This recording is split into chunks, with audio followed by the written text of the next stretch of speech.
Hi guys, we are on lesson 10 application problem for today. That is page 193 in your math workbook. So make sure that you're open up to that so we can get ready to solve.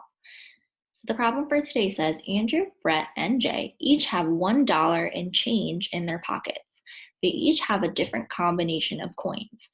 What coins might each boy have in his pocket? Okay, so this problem is a little bit different than the ones that we've been doing so far.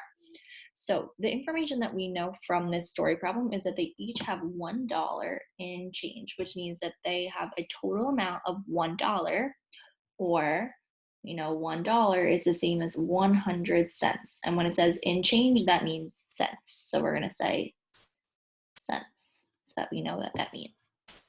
It says they each have a different combination of coins. What coins might each boy have in his pocket?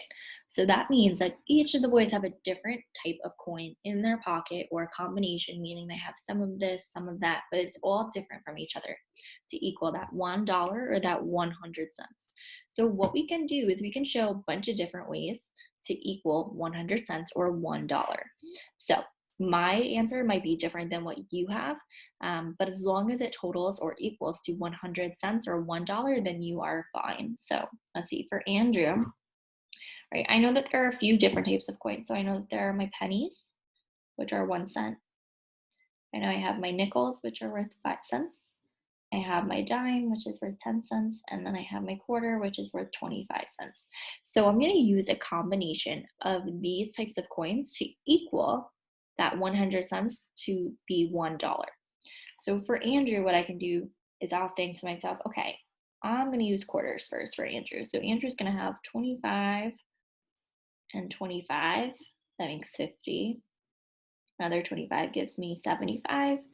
Another 25 gives me 100, right? 25 plus 25 is 50. 25 and 25 gives me 50. So that equals 100. Okay, so Andrew might have 4 quarters in his pocket.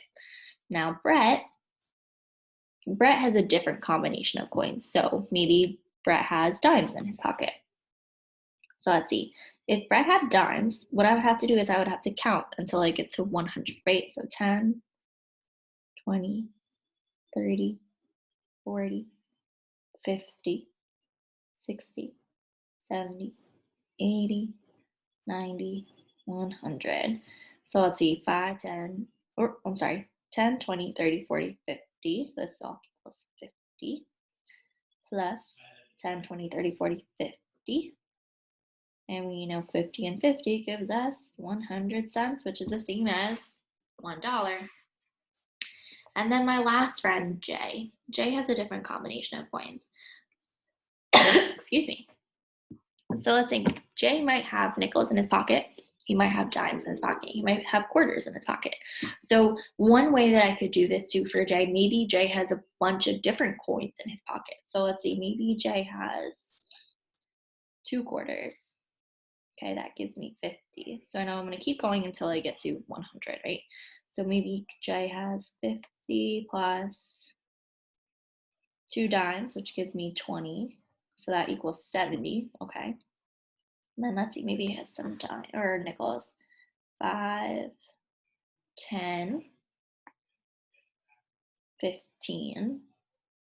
Okay, let's see how much I have so far. So 50 plus 20 equals 70, plus another 15 gives me 70 plus 15 is 85.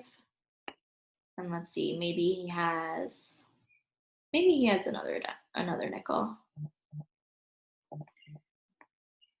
Let's see, 5, 10, 15, 20, 25. So let's see, maybe it's 25. So 50 plus 20 is 70. 70 plus 25 gives me 95.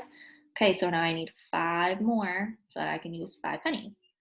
1, 2, 3, 4, 5. 95, 96, 97, 98, 99, 100. Because this equals my 5 equals 100. So there are a bunch of different combinations that you could come up with, right? Yours might not be the same as mine. Yours might look exactly the same as mine.